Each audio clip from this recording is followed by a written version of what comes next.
முருகப்பெருமானின் 6 படை வீடுகளில் முதல் படை வீடு எங்கே இருக்கிறது தெரியுமா? தமிழ்நாட்டின் மதுரை நகரத்திற்கு அருகில் அமைந்துள்ள புனித தலம்தான் திருப்பரங்குன்றம்.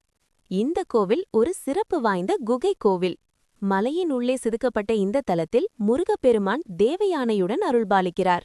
ஆனால் எல்லோருக்கும் ஒரு சந்தேகம் இருக்கும். முருகப்பெருமான் சூரபத்மனை வென்றது திருச்செந்தூரில்தான். அப்படி இருக்க ஏன் திருப்பரங்குன்றம் முதல் படை வீடு என்று சொல்லப்படுகிறது? இதற்கு பின்னால் இருக்கும் உண்மையான காரணம் என்ன தெரியுமா? படை வீடு என்றால் போர் நடந்த இடம் மட்டும் அல்ல.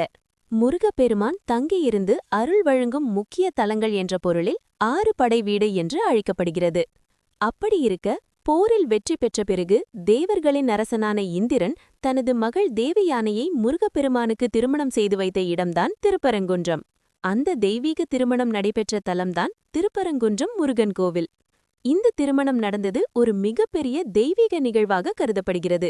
அந்த நாளிலிருந்து முருகப்பெருமான் அங்கே தங்கி உலக மக்களுக்கு அருள் வழங்கினார். படை வீடு என்றால் போர் நடந்த இடம் மட்டும் அல்ல, முருகப்பெருமான் தங்கி அருள் வழங்கும் முக்கிய தலங்கள் என்பதையே 6 படை வீடு என்று அழைக்கிறார்கள்.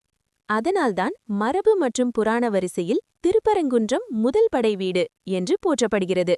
இந்த தலம் வெற்றி மற்றும் திருமணம் மற்றும் தெய்வீக அருள் நிறைந்த தலமாக கருதப்படுகிறது. மேலும் இந்த தலத்தில் முருகப்பெருமானுடன் சிவபெருமான், விஷ்ணு, விநாயகர் போன்ற பல தெய்வங்களும் ஒரே இடத்தில் அருள்பாலிப்பது மிகப்பெரிய சிறப்பாகும். முருகப்பெருமான் தெய்வயானையுடன் அருள்பாலிக்கும் இந்த தலம் மிகவும் சக்தி வாய்ந்ததாக கருதப்படுகிறது. இங்கு மனமார பிரார்த்தனை செய்தால் பல காரியங்கள் நிறைவேறும் என்று பக்தர்கள் கூறுகிறார்கள்.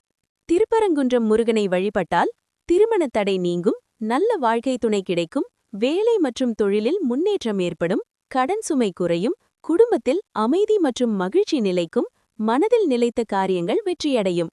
பக்தர்கள் நம்புவதுபடி உண்மையான பக்தியுடன் முருகப்பெருமானை வேண்டினால் அவர் கைவிட மாட்டார்.